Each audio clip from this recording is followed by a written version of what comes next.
ኩሰብስቤን እንያት ንስማት። ኩኩ ሰብስቤን አንቺ አርጅተሻል፣ ለምንድነው ወደ ቤተክርስቲያን ማትሄጂው? ዘፈን ማታቆሚ ወይ ምናምን ይላሉ። እነኛ አሁን ወጣቶች አይደሉም፣ እርግጠኛ ነኝ የኔ ኩዮች ናቸው። አንተልኝ ወጣቶች ሁሉ ያስሩ ነበር። እነዚህማ በስራዎችሽ እየተደሰቱ ነው። ተሳስቻለሁ። አስቡትም ጭንቅላታቸው ውስጥ የለም። ወጣቶች ናቸው ጭንቅላታቸው ውስጥ የለም። ያን አይነቱ ግን አሁን የኛ ኩያ ሆነው አምሮባታል ብሎ የሚቆጣ ሊኖር ይችላል። አምራለሁ አደሙ ይሄ ቅናት ነው፣ ሌላ ምንም አልለው። ይሄ አርጅተሻል ምናምን ምክርም እኮ እንድምልህ ደስ በሚላለው አሉ አንዳንዶች በጣም ደስ የሚልኝ ኩኩዬ አሁን ዘፈኑ ቢቆም እንደ ወደ ቤተክርስቲያን ብትሄጂ ጥሩ ነው። በአክብሮት የሚጠይቁኝ ሰዎች አሉ፣ ደስ ይለኛል። ስለነሱም ደግሞ መልሰው ምንድነው አንድ ጊዜ አንተም ላይ መጥቼ ቃል ገብተሽ ነበረ ዘፈን ልታቆሚ። አዎ ወደ አምላኬን አላገለገልኩም አላልሽም ወይ አሉኝ። ከዚህ በኋላ ያለውን ስትሰሙ የተገረማላችሁ። ምን ታዘባችሁ ከንግግሮቿ? አንቺ ያልኳት አርቲስት አንቺ ስለሚባል አንቱ አይባልም አርቲስት ስላሉን ነው እነሱ እንጂ እድሜዋ በጣም ብዙ ነው። 60 ምናምን አትሆንም በግምት 65 ምናምን 65 70 ትሆናለች። ቲኔጀር ነኝ ምናምን የምታስበው ወይም ደግሞ አፍላ ላይ ነኝ ያለሁት ገና ለትዳር ልታጭ ነው ብላ ነው የምታስበው። የፀጉር ስታይል፣ የአይን ቅንድቡ፣ የአለባበሱ አነጋገር፣ ሁሉ ነገሩ አናረጅም የሚለው ዘፈኗን ይናገራል። እሷ ነች አናረጅም ብላ የዘፈነችው። አናረጅም ገና ብላ ዘፍናለችና አው እንግዲህ እድሜ ጸጋ ነው፣ ሽበትም ጸጋ ነው። ትልቅ ነገር ነበረ ቢያውቁበት፣ እርሶ ቢያውቁበት እንደዛ ነበረና ሙጬ አለ። የሙጬ መንፈስ እንግዲህ ልክ ነው። ምን ወደ ኋላ የለም። የሙጬ መንፈስ አለ። እንደ ልጅ የሚያጫውት በልብስም ሁሉ ጊዜ ወጣት ለመምሰል ጥረት ማድረግ። ትልልቅ ዙጤዎች ሆነው ወፍራሞች ሆነው ታይት ለብሰው በመንገድ ላይ ሲሄዱ ሳይ ፍር እነሱ ለለበሱት እኔ አፍራለሁ። እነሱ ምንም አይመስላቸውም። ትልልቅ ወፍራሞች ሆነው እንደ በቃ ዘንጠል ሲሉ 4 ሜትር ወደዛ ገንደስ ሲሉ ወይኔ ይሄን ታይት ባለበሱት ምን ሆኖ ነው እላለሁ። በቃ እነሱ ምንም አይመስላቸውም። መነጽራቸው ማገጫ በቃ በኮንፊደንስ ይሄዳሉ። ወጉም አልቀረ፣ ማስቲካም አለ፣ መነጽሩም አለ፣ ወክም አለ። ደግሞ እንደዛም ሆኖ ከመኪና እንኳን ሲወርዱ ቢሮ ሲገቡ እንኳን ቢሆን ጥሩ። እንደዛም ሆኖ ደግሞ በአደባባይ በመገናኛ አደባባይ በ22 በፒያሳ በ4 ኪሎ አደባባይ ወክ ማድረግ አለ። ከባድ ነው። አንዳንዴ ምንድነው ላወራ የፈለኩት እኔን እንደዚህ የሚሉኝ ለምንድነው ንስሐ ማትገቢው? ለምንድነው እንደዚህ በዚህ በስተርጂና እንዴት እንደዚህ ያለሽ የሚሉኝ ወጣቶች አይደሉም የእድሜ እኩዮቼ ናቸው ብላ እንደ ነቀፌታ የቆጠረችው። እንደዛ ማለታቸውን መቆጣታቸውን ልኳን እንድታቅ ክብሯን እንድትጠብቅ ማድረጋቸውን እንደ ቅናት ነው ያየችው። እንዴት ለምን ሲያምርብኝ ትቆጣላችሁ? በዚህ እድሜ በስተርጅና ጣራ ላይ የሚል ማስታወቂያ ነበር ድሮ ሙሉዓለምና ሰራዊት ፍቅር የሰሩት ማስታወቂያ ነው። በስተርጅና ጣራ ላይ ብሎ ይላሉ። ታስታውሳላችሁ? የማስታወቂያ አንዳንድ ጊዜ ከባድ ነው። የሙጬ መንፈስ ግን ሁሌ የልጅ ያጫውታል። በስተርጅና ጊዜ ማለት ነው። አርጅተውም ሁል ጊዜ ልጅ ነኝ ገና ነኝ ምንም አላርጀሁም ብሎ እንዲሰማቸው ያደርጋል። የበታችነት ስሜት ነው። የድሮ ብላክ ኤንድ ዋይት በነበረበት ሰዓት ዘፈኗን ታውቁታላችሁ። ኩኩ ሰብስቤ ቁጥርጥር ተሰርታ ዛጎል ጨሌ ነገር ያለበት አድርጋ የዘፈነችው ዘፈን አለ አይደል? በጣም ጻኑ በፊት እንግዲህ 50 ዓመት ምናምን ይሆነዋል። ልጅ ገና የ20 ዓመት የ18 ዓመት ልጅ ሆና ዝም ብያው ኩኩ ሰብስቤ ብዬ ብገባ ይመጣል። ግን ለምንድን ነው የጠላችሁ የሽማግሌዎቹ ነቀፌታ ወይም ደግሞ ስድብ አይደለም እንደው ሹሩር መባሉን ይወልሽ ምናምን ተብሎ ይሄ እንደዚህ እንዲሻረገድላት መፈለጉን ለምንድን ነው የፈለገችው? ለምንድን ነው ሲቆጧት ያን ነገር በሌላ ነገር የወሰደችው? ለምን እንደ መጥፎ ነገር ወሰደችው? ኔትወርክ አስቸገረኝ። ሰራዊት ማን ነው? ሰራዊት ፍቅር አልኩኝ። ሰይፉ ደግሞ ጭራሽ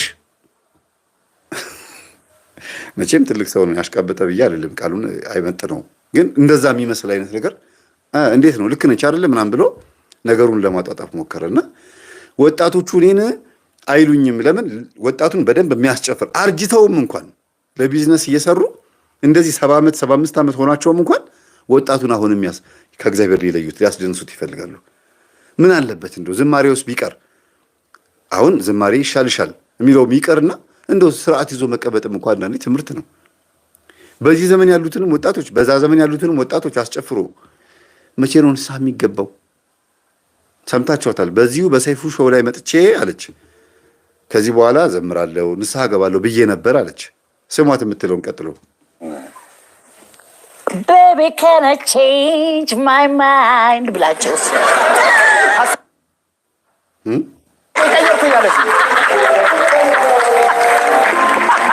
ሀሳቤን ቀየርኩ ምን ታመጣላችሁ?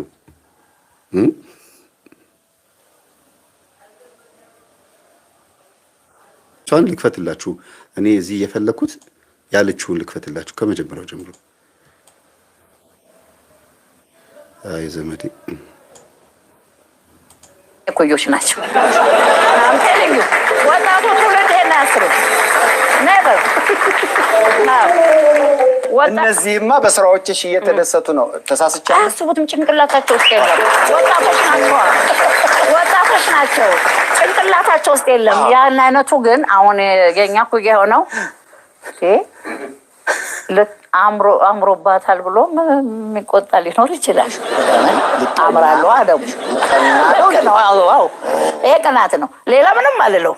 ይሄ አርጅተሻል ምናምን ምክርም እኮ እንድምልህ ደስ በሚላለው አሉ አንዳንዶች በጣም ደስ የሚልኝ ኩኩዬ አሁን ዘፈኑ ቢቆም እንደ ወደ ቤተክርስቲያን ብትሄጂ ጥሩ ነው። በአክብሮት የሚጠይቁኝ ሰዎች አሉ። ደስ ይለኛል። ስለነሱ ደግሞ መልሰው ምንድን ነው አንድ ጊዜ አንተም ላይ መጥቼ ቃል ገብተሽ ነበረ ዘፈን ልታቆሚ። አዎ ወደ አምላኬን አላገለገልኩም አላልሽም ወይ አሉኝ። Baby can I change my mind ብላቸው ሀሳቤ ቀየርኩ እያለች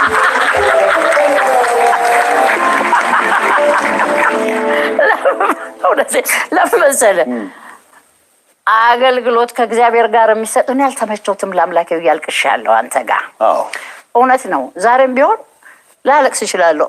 በበቂ አገልግዬዋለሁ እንዴ?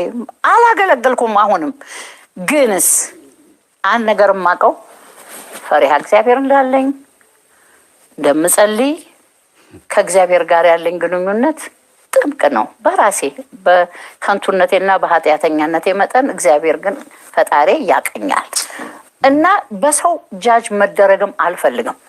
ማንንም ደግሞ ሊኮነን አይገባው። አያችሁ በሰው ጃጅ መደረግ አልፈልግም ማለት መጽሐፍ ቅዱስም እኔን አይከሰኝም፣ ማንም ሰው እኔን አይሰብከኝም። ሰባኪያን መምህራንም አፋችሁን ዝጉ፣ ማንም ሊወቅሰኝ አይችልም እያለች ነው። ማንም ከማንም አያንስም አይበልጥም።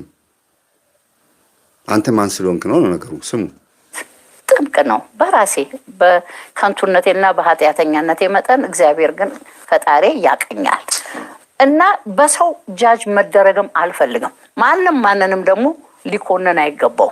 የራስን ጉድፍ ከዓይን ላይ ሳታውጣ የሌላውን አታውጣ ብሏል። ታዲያ ሰባኪው ማን ነው? የራስህን ጉድፍ ብላ እሷ አሁን ዘፋኝ ሆና እየሰበከች ነው ማለት ነው። እሺ እሷ ዘፋኝ ሆና ማንንም አይኮንን የራስህን የዓይንህን ጉድፍ ሳታወጣ የሰውን ላውጣ ብላ አትምጣ ብላ ካለችና ከሰበከች እኛ ደግሞ እሷን ስንሰብካት ለምን እንደማትሰማው እኛ እሺ ልክ ነሽ እንድንላት እሷ ግን እኛን ልክ አይደላችሁም ልትለን እንደዛ ነው። መጽሐፍ ቅዱስን ማን ያስተምረው? ዘፈን ኃጢአት እንደሆነ ሲሰበክ ካልሰማሽ ሰምተሽ ካልተመለስሽ እሺ ብለሽ ቃል ከገባሽ በኋላ ወደኋላ ካሸገሸሽ ችግር አለ ማለት ነው። ስለዚህ ዛሬም በስተርጅና ፍልስፍና ውስጥ ናቸው። ዛሬም ገና ያልነቁዋሉ። ሙጬ ጭፈራ ዛሬም ናይት ክለብ የሚያምራቸው በዚህ እድሜ ታኮ ላይ መሰቀል፣ በዚህ እድሜ ቀለማት መቀባት፣ በቀለማት መኳኳል፣ በዚህ እድሜ ድምቅ ብሎ ለመታየት መሞከር፣ እርጅናን እድሜን ጸጋን አለማክበር። በዚህ ሰዓት ላይ ሞት ቢመጣ ሐሳቤን ቀይር ያለው አይ ቼንጅ ማይ ማይንድ ባለችበት ሰዓት ላይ ሐሳቧን በቀየረችበት ሰዓት ላይ የእግዚአብሔር ፍርድ ቢመጣ ምንድን ነው ሐሳቧ? ይሄንንስ የሚሰብካትን ሰው ለምንድን ነው የማትሰማው? ለምን ኩኩዬ እንደዚህ እኮ ነው ብለው ሽቁጥቁጥ ብለው ቢለማመጧትን ሰዎች ለምን ወደደች? እንደ ሕፃን ልጅ ሽሩሩ ስለምትወድ ነው። ሕፃን ልጅ ነው ሙጬ ያልኳቸው ይሄ ነው። ሙጬ የሚባል መንፈስ አለ እንደ ሕፃን የሚያደርግ ሹሩር በሉኝ፣ ሁሌ አባብሉኝ፣ አትንኩኝ፣ አትናገሩኝ። ለተነገራቸው ነገር ኢጓቸው ይነሳል፣ ቁጣቸው ድንፋታው ይነሳና ለዛ መልስ ለመስጠት ደግሞ ሌላ ስተት ይፈጥራሉ።